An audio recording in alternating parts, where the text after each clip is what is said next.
Shining. Hey, big round of applause for Annie for helping us out. Thank you. Great job. Now, the last thing that people tell me they don't like about snakes, and I can appreciate this, is that they can never tell if a snake is venomous or not. Well, let me tell you, kids, no matter what any adult tells you, it's not easy to identify all snakes on the planet. And you can't identify every venomous snake on the planet just from learning 3 things, all right? Yeah, trust me, snake experts are called herpetologists. They learn more than 3 things to identify the world's snakes. Now, this snake has no venom.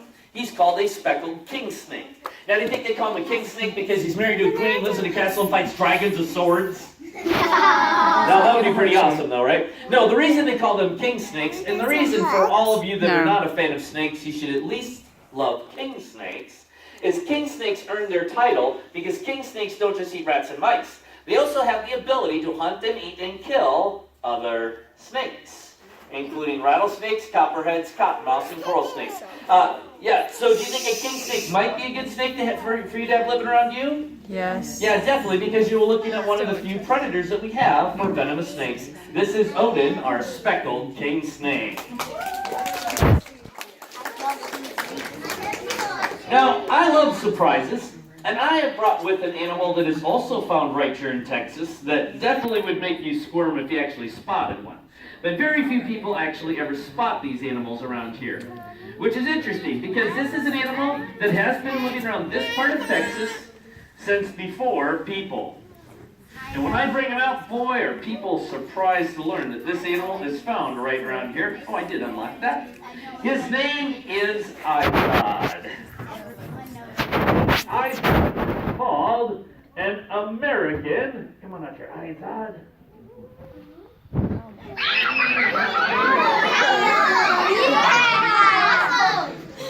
Alligator.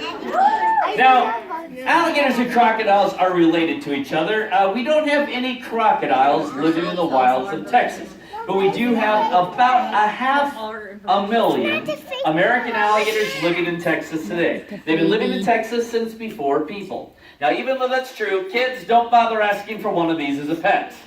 That's illegal. This is not my pet alligator. I have to have special permission from Texas Parks and Wildlife to give him a home and to bring him around and teach people about him. The only reason I have that permission is because I went to school, not just elementary school. Yeah, I have to know what I'm doing to work with an animal this strong, even when he's this small. Right now, Izod can crush about 500 pounds with his jaws. He's not done growing. The biggest alligator ever was as long as a car, weighed about 1,000 pounds. At that size, they can crush about 3,000 pounds with their jaws, which basically means if a big alligator got a hold of something and you wanted to get it back, you'd have to be strong enough to lift a car off the ground to pry their jaws apart. And how many of you can lift a car off the ground? That's what I thought, right? And by the way, his jaws are not his only weapon. Do you know what the other weapon is? His tail. The tail. Yeah, the claws aren't really a weapon. They're used for digging, and they dig gator holes to make sure they always have water to keep nice and cool. But the tail is definitely a weapon. Now, he can't do much damage yet, but when he weighs even just as much as I do, if I stepped in the wrong spot, he could break my leg with one swipe of his tail. They're a big, tough, powerful predator. So, does that mean we should try and get rid of all the alligators in Texas? No. Should we try and get rid of all the dolphins out in the ocean? No. Do you know they do the same job? Yeah, dolphins and alligators are predators. The difference is, dolphins just hunt in the water. Alligators, they can also move pretty quick on land. They can run 30 miles an hour on land. That is faster than any human has ever run when they're not being chased by an alligator. It's really fast, yes. Yeah, they're even better built for hunting in the water because an alligator can hold their breath for 2 hours. When they come up to get a breath of air, you'll never even notice them hanging out there. All these bumpy scales help him to camouflage. Guess what he looks like floating along in the water? A log floating in the water. He can hang out there all day long. Then if you ever see something coming towards him that he's afraid of, like a person in a boat, or if he sees something he wants to catch and eat, which is anything smaller than himself, he'll take a deep breath. And as he sinks below the water, he'll put on his swim goggles. Oh, there it is. Watch his eye. See the thing slide across his eyeball there? Looks kind of weird, right? That is called a nictitating membrane. It is a clear eyelid. It makes the alligator a very accurate hunter. And the reason we have so many alligators in Texas is because there's lots of prey for them. Yeah, there are supersized rodents related to rats, animals called beavers, and more recently, nutria. These rodents can weigh 40 to 80 pounds. They can do a lot of damage to the plants around rivers and lakes and streams and ponds. Well, if you have supersized plant-eating animals, You have to have a supersized predator built for hunting them. And the biggest predator in all of Texas is the American alligator. That's right. That's IZOD, ladies and gentlemen. All right. Well, now we're going to travel to South America. Yes, so we're going to meet one of the most beautiful animals in the world. As a matter of fact, this animal is so beautiful that beautiful is part of her name. Yeah, what do you think it is? What? A peacock, that's a good guess, but I don't know if peacocks make anybody nervous like the Chilean tarantula does. Even though she's also beautiful like a peacock. I mean, look at those pink or rose color on the back there. Beautiful! It's a rose tarantula. No, it's awesome, isn't it? Yeah! Okay, so you might not think she's beautiful, but those beautiful pink or rose colored hairs, they're also a warning to stay away.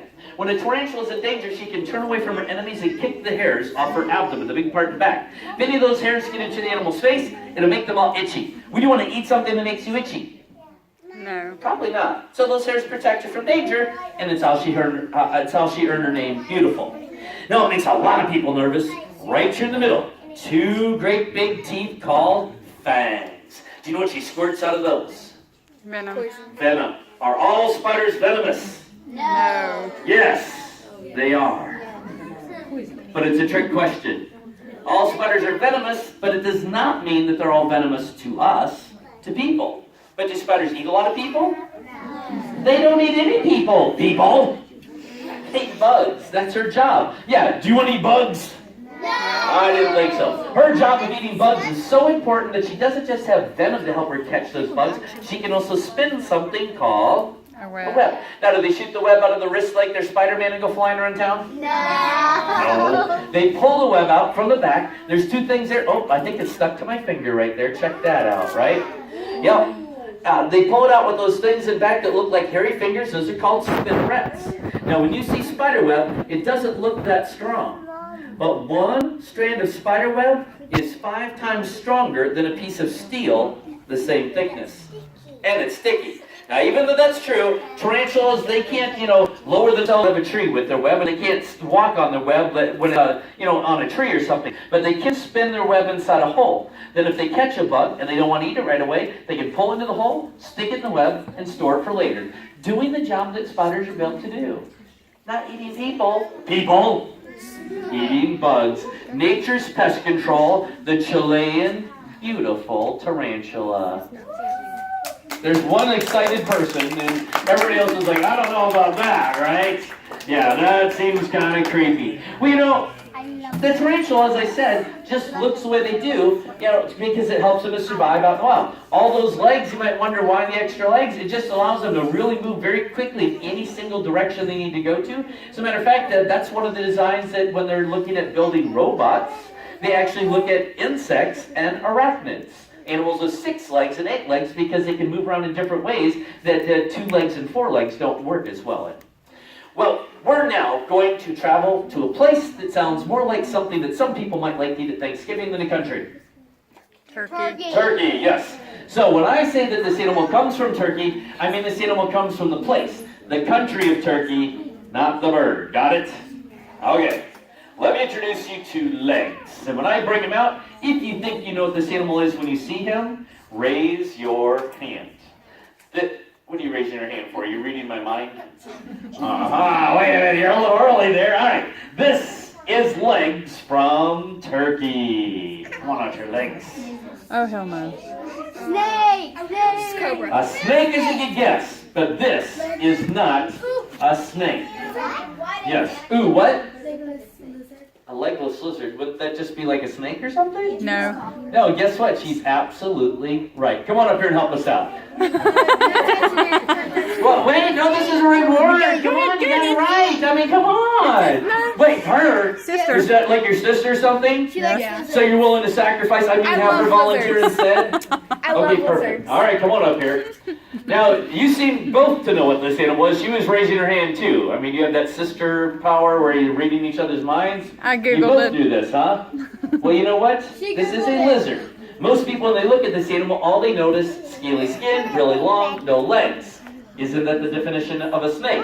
No. There are many things that make snakes and lizards different. What's your name? Madeline, I want you to hold both hands up like little cups. Turn this way a little bit. There, that's perfect. I want you to hold on to that for me just like that. Now, it's all right. She's fine, I think. All right. Now, I want everyone to imagine that Legzer minding his own business. He's moving along the forest floor looking for something to eat, right? When along comes some big, hungry predator that reaches down, grabs him by the tail, picks him up, tries to eat him. Well, he's a goner then, right? No. The first thing that makes this animal different from any snake in the world is what will happen to that tail when he's threatened with danger. You know what will happen to it? It'll fall off. Now, would that be good if someone grabbed your hand and pulled your arm fell off? That would be really bad. Can you grow back a whole new arm? No, many lizards have this ability to drop part or all of their tail off to get away from danger. It's okay. He can escape with all the important parts, and after a while, what will happen? Yeah, it'll grow back a whole new tail. No snake in the world that can do that. That's the first reason when this animal's not a snake, he is a lizard. Now, you've been holding him for a minute, so before you go sit down, show everyone where the tail starts. Way down there. Do you know if I let go of him right now, he can get away from you? Because his tail starts right here. Yeah, check that out. Most lizards' tails are as long or longer than their body, and you can see his starts right about there in the middle. Hey, great big round of applause. Thank you, man. Great job. Now, do you think he needs his tail? Yes, I'll just lose it all the time. He does not want to lose a tail because a tail is very important to how he moves through the world. If I set him on the ground, he slithers like a snake, right? If I put him in the water, it works like a paddle to help him swim. He can even do something that seems impossible. He can climb trees. Now, how many of you can climb a tree without using your hands or arms or feet or legs? Yeah, that would be the problem, right? You got to hold him with something. He uses every inch of his body to help give him a grip right to the tree. Now, here's the cool part. If you were walking along and you came across this animal, you could tell that this is a lizard and not a snake just by looking at the head, if you know what to look for. First, on each side of his head, he's got a hole. What do you think that hole might be? Ears. Ears. Big deal, he's got ears on the outside of his head. Do you have ears on the outside of your head? No, you might want to check again. There they are. You found them. Good. Yeah, they're right there. Do you know what kind of animal does not have ears on the outside of their head? Snakes. Snakes. Snakes don't have holes for ears. Snakes feel sound with their tongue, with their bones, especially in their jaw. Well, because he has holes for ears, you can tell he's not a snake, he is a lizard. Now, the other thing that gives it away, watch what he does with his eyes when I rub the top of his head. What did he do? He closed his eyes. Well, big deal. I can close my eyes. It's easy. Can you close your eyes? Do you know what kind of animal cannot? Snake. Snakes, because snakes have no eyelids. It's exactly right. Snakes cannot blink. So if you're ever walking along and you come across a long, scaly animal with no legs and it winks at you, it's not a snake. It is a legless lizard. By the way, the ones that live in Texas are only about this big. We do have legless lizards. This is one of the world's largest ones. It's called a giant legless lizard or glass lizard. Legs, the legless lizard.